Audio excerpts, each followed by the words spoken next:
नमस्कार मंडळी, मी आहे तुमची ऋतुजा आणि स्वागत आहे तुमचं माझ्या यूट्यूब चॅनलवरती म्हणजेच ऋतुजाज ग्रीन हर्टवरती। तर आज मी तुम्हाला माझ्या शेतातला एक गावरान दिवस दाखवणार आहे। शेतातलं लाईफ, शेतातलं आयुष्य, शेतातला भाजीपाला आणि आम्ही आमच्या शेतात काय काय लावलेलं आहे, कशाचं पीक घेतलेलं आहे, ते पूर्ण दिवस मी दाखवणार आहे आमचा दिवसभराचा। तर तुम्हाला जर शेताकडचं आयुष्य आवडत असेल, हिरवगार वातावरण, शेतातला भाजीपाला हा कसा उगवतो, कोणत्या भाज्या ह्या कशा असतात, तर त्यासाठी या व्लॉगमध्ये माझ्यासोबत राहा। तर आज आम्ही सकाळी सकाळी आत्याच्या घरी आलेलो होतो, कारण आम्हाला आज शेतात जायचं होतं। शेतात जायचे खूप भरपूर 2-3 कारणं होते। तर मग आम्ही आता शेतात निघालो होतो आणि आम्ही पुढं शेतामध्ये काय काय केलं, काय काय मज्जा मस्ती केली, ते मी सर्व तुम्हाला दाखवणार आहे। तर हा माझ्या आत्याच्या शेतात जाण्याचा रस्ता आहे। ह्या शेतातून पायी जाताना पण खूप मज्जा येते बरं का, कारण माणसाने सकाळी जेवण जरी नसलं केलं तरी पण दिवसभर माणूस काही ना काही खाऊ शकतो, एवढं या रस्त्याने आहे। एवढा गावरान मेवा आहे ना, काही काही फळांची नावे तर मला माहिती पण नाही, पण ते खायला खूप छान असतात। कवटांची झाडे वगैरे खूप खूप खूप काही आहे, करवंदाच्या जाळ्या खूप। पण आम्हाला उशीर होत होता त्यामुळे मी गाडीवरती गेले आणि हे आहे माझ्या आत्याचं शेत। बघा किती छान आहे। सर्व आहे आधुनिक जे आपले म्हणजे ट्रेडिशनल शेतीसुद्धा आहे, पण जे आपलं आधुनिक शेती पण आहे ना, की जसं काही शेडनेट वगैरे ते सर्व आहे या शेतात। तुम्हाला सर्व बघायला भेटणार आहे आणि तुम्हाला जर हे सर्व बघायचं असेल ना, तर शेवटपर्यंत व्लॉग बघावं लागेल माझ्यासोबत। तर हे आहे माझ्या आत्याच्या शेतातली सर्व झाडे। ह्या शेतामध्ये असं एकही झाड नाही आहे की जे इथं नाही आहे म्हणून, सर्व फळांची एक एक झाड तरी आहेच। आता हे बघा इथं कोरफड लावलेली आहे आणि हे झाड कशाचं आहे माहिती का, पिंपळाचं झाड आहे, हे जांभळीचं झाड आहे। हे जांभळीच्या आणि पिंपळाच्या झाडाखाली सुद्धा कोरफड लावलेली आहे। आणि इकडे बघा हा आहे, आता वसंत ऋतू सुरू झालेला आहे, वसंत ऋतूची चाहूल लागलेली आहे आणि वसंत पंचमी सुद्धा झालेली आहे, तुमचं मला माहिती असेल। आणि बघा हे कशाचं झाड आहे, बदामाचं झाड, आणि बदामाच्या झाडाचे पानं असे लाल लाल होऊन हे हौदामध्ये पडलेले आहेत। आता मी तुम्हाला सर्व शेत आरामशीर दाखवणार आहे। सुरुवातीला तर तुम्हाला नाही का ह्या हौदातलं मी पाणी उडवून दाखवते बरं का। आणि चला आता समोर जाऊ, कारण आता मज्जा मस्ती खूप झाली। आता तुम्हाला मेन जे आहे ना ते दाखवते। तर हे बघा, हे मोगऱ्याचं झाड आहे, याला आता उन्हाळ्यामध्ये फुले येतील। आणि आता समोर जाऊ, आणि हे नाही का केळीचं झाड आहे इथं ना, ह्या केळीला केळं पण आले होते, पण नाही का केळाचं घड काढून घेतल्यानंतर केळीचं झाड कापून टाकावं लागत असतं, म्हणून ते कापून टाकलंय। आणि हे कडीपत्त्याचं झाड आहे, हे जांभळीचं झाड आहे, आणि हे आहे माझ्या आत्याच्या शेतातलं घर, म्हणजे तिथं नाही का पसारा वगैरे शेतातला जो आहे तो। आणि इकडे बघा माझं फोटो काढायचं काम चालू होतं, म्हणजे शेतात येऊन पण आरसा सापडला तर फोटो काढून घ्यायचा, फिट चेक करणं चालू होतं। आणि इकडे बघा त्या सांगत होत्या की त्या एक दिवस इथून मध्ये येता येता पडल्या होत्या। आणि आता आपण महाराष्ट्रातले लोक आहोत, आपण अगोदर चहा घेतो, नंतर कामाला सुरुवात करतो, दिवसाची सुरुवात सुद्धा आपली चहा बरोबर असते। म्हणून आम्ही त्यांनी घरूनच दूध घेतलेलं होतं। आणि हे बघा शेतकऱ्याचा साज, रॉयलिटी याला म्हणतात। मस्त शेतात पण चूल पेटवली असती बरं का, पण मग हे जाळीची भीती असते म्हणून आम्ही गॅसच घेऊन आलो होतो डायरेक्ट।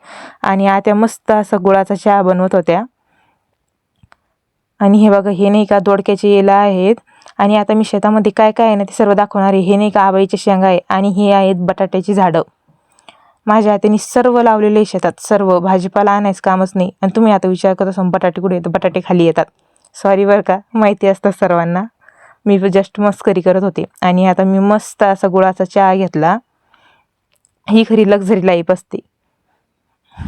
आणि हे बघा माझी आई म्हणली होती रामायणातून काहीतरी बोध घे, तर याने कुंभकर्णाला स्वतःचं गुरु मानून घेतलेलं आहे। आणि आता ही आहे हरभऱ्याची भाजी, जी आम्हाला नाही का खुडायची होती आज। बघा किती हिरवीगार आली आहे, हे गावरान हरभरा आहे ज्याच्यावरती आम असते।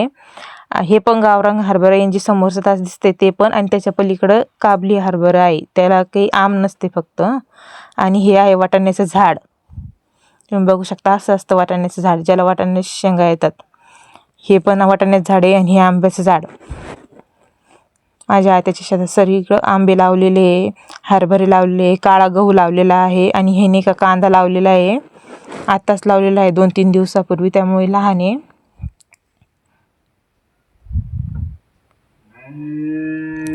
हे बघा झूम करून दाखवते तुम्हाला. आणि आता त्या हरभऱ्याची भाजी खुडायला लागल्या होत्या लगेच. आम्हाला नाही का खूप सारी हरभऱ्याची भाजी खुडायची होती. ही हरभऱ्याची भाजी खुडून वाळू घालायची असते 4-5 दिवस आणि मग नंतर उन्हाळाभर ती स्टोअर करून ठेवतात आणि मग जेव्हा ज्याला खावं वाटली ना ते खातात. कारण ते आणि ही हरभऱ्याची भाजी कधीच धुवून खात नाही, कारण त्यावरती ना आम असते, ती भाजी आंबट आंबट लागते. आणि ही भाजी सुकल्यानंतर जेव्हा हटून करतात ना तेव्हा त्याच्यामध्ये बोरं चिंचा हे टाकतात. ती खूप भारी लागते. मी तुम्हाला या हरभऱ्याच्या भाजीच्या सगळ्या रेसिपी दाखवणार आहे. तुम्हाला जर ते सर्व रेसिपी बघायची असेल ना तर लवकर लवकर माझ्या चॅनलला सबस्क्राईब करून घ्या आणि ह्या प्रवासात माझ्यासोबत राहा. आता मी पण भाजी खुडायला लागली होती कारण आम्हाला खूप सारी भाजी खुडायची होती. मग मी पण आत्यासोबत मस्त गॉसिप करत करत गप्पा मारत मारत भाजी खुडून घेतली. आणि आम्हाला आज गुरुवार होता त्यामुळे नाही का मला उपवास होता आणि आम्हाला मस्त ही भाजी खुडून शेतामध्ये भाजी बनवायची पण होती. ही भाजी ताजी जर बनवली ना आपण लगेच फ्रेश फ्रेश कापून न वाळवता तर त्या भाजीला नाही का घोळाणा असं म्हणतात. तर आम्ही ती घोळाणीची भाजी पण बनवणार आहोत. तर तुम्ही पुढे चला. आणि या बघा आता आम्हाला स्वयंपाक करायचा होता आणि हे मी ज्या दाखवते ना इथं गाजराचं झाड आहे, मुळ्याची झाडं आहे, ऑरेंज कलरचं गाजर पण आहे, रेड कलरचं गाजर पण आहे इथे. आता येईल तेव्हा मी दाखवणार. आणि ही आहे पालकाची भाजी. आणि मी पालकाची भाजी का घेत होते कारण आम्हाला खिचडी बनवायची होती आणि खिचडीमध्ये पालक टाकायचा होता. मग मी पालकाची भाजी घेतली आणि ही कोथिंबीर पण घेत होते खिचडीमध्ये टाकण्यासाठी. आता मी इथे कोथिंबीर घेतलेली आहे. आणि आता चला समोर जाऊ. आणि आता तुम्ही थोडंसं मला समजून घ्या बरं का, कारण मी नवीनच आता व्लॉग बनवायला लागली आणि मला कॅमेरा पण व्यवस्थित काही पकडता येत नाही. आणि मी इकडं हुरडा भाजून घेत आहे. हा हुरडा आम्ही बाहेरून आणला होता, याचे कणस वगैरे नव्हते आमच्याकडं, म्हणून मग आम्ही जाळं न करता असं कढईमध्येच भाजून घेत होतो हे. आणि हा दिसतोय तुम्हाला अभ्यास करताना, तर याचं 10वीचं वर्ष आहे बरं का आता, म्हणून तो शेतात येऊन पण अभ्यास करत आहे. आता बोर्डाचं ज्यांचं बोर्ड जवळ आले त्यांना टेन्शन असतंच आणि तो इथं शेतात येऊन पण अभ्यास करत होता. आणि मग काय मी इकडं मस्त असं हुरडा भाजून घेतला आणि आता मी आत्याला ते भाजला की नाही ते चेक करण्यासाठी देत होते की खाऊन बघा, कारण हा ना व्यवस्थित भाजलेला पाहिजे, नाही तर मग पोट दुखतं. आणि आता इकडे बघा ताटामध्ये काय हुरडा, पालकाची भाजी, कोथिंबीर, तिळाची चटणी, कारळाची चटणी आणि मस्त असं थंडगार दही. ही खरी लक्झरी लाईफ आहे, ना टेबल ना हॉटेल, फक्त गावरान टेस्ट, ती पण रॉयल. याला म्हणतात शेतकरी. आणि हे फक्त शेतकऱ्याच्याच नशिबात आहे बरं का. तुम्हाला जर हे सर्व असं आवडत असेल ना तर तुम्हाला इन्व्हाइट आहे माझ्याकडून की या एकदा आमच्या शेतात आणि हे मस्त एन्जॉय करा. आणि मग काय आम्ही मस्त असे हुरडा खाल्ला. आणि आता बघा हे जे झाड दिसतंय तुम्हाला, हे राजमाचं झाड आहे बरं का. आपण जे राजमा चावल खातो ना त्याच्यामध्ये जे राजमा असतात ना त्याचं हे झाड आहे. याला शेंगा येतात राजमाच्या. हे गवती चहाचं झाड आहे आणि हे वांग्याचे झाडं आहेत बरं का इकडे.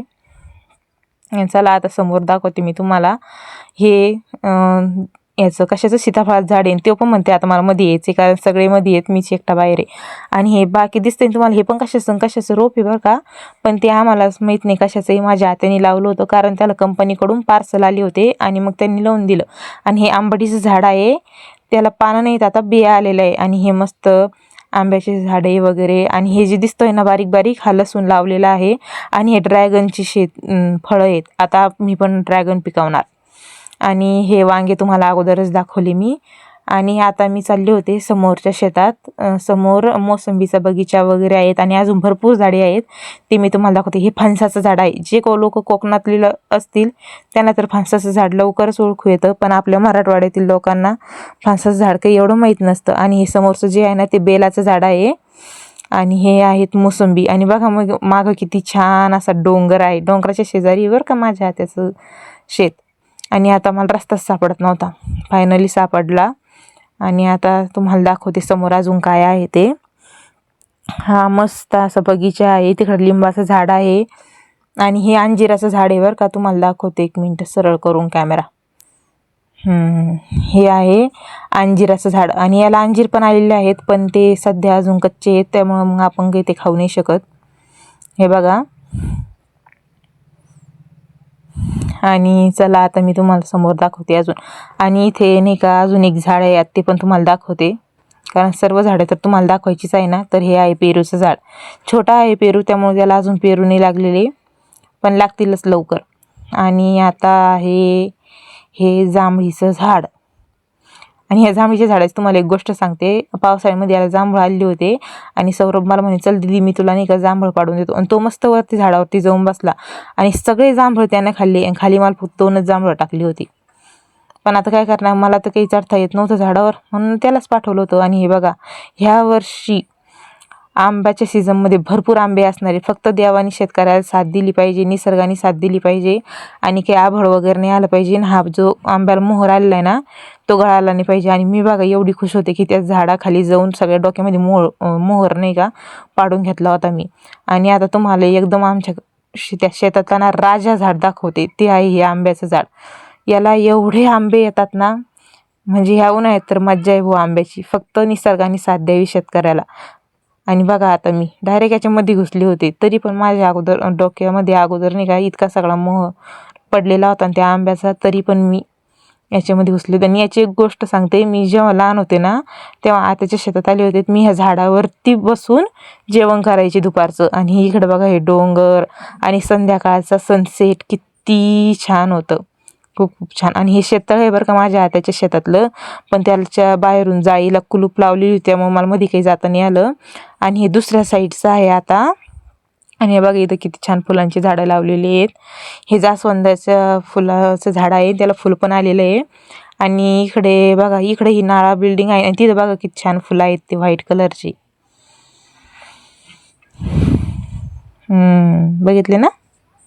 चला आता समोर दाखवते तुम्हाला. हे डोंगर आहे ते तिरमगगड, मी तुम्हाला एका व्लॉगमध्ये दाखवलं होतं बघा. ते तिरमगगड आहे, ते मी दर्शनासाठी गेली होती तिथं. ते तुम्ही जर तो व्लॉग बघितला नसेल तर तो पण बघून घ्या. आणि इकडे नारळाचे वगैरे झाडं लावलेली आहेत. आणि हे शेडनेट आहे जी मी तुम्हाला. आणि आता आली आमची गँग आणि माझी स्वीट बहीण, जिची मी दिवसभर वाट बघत होते.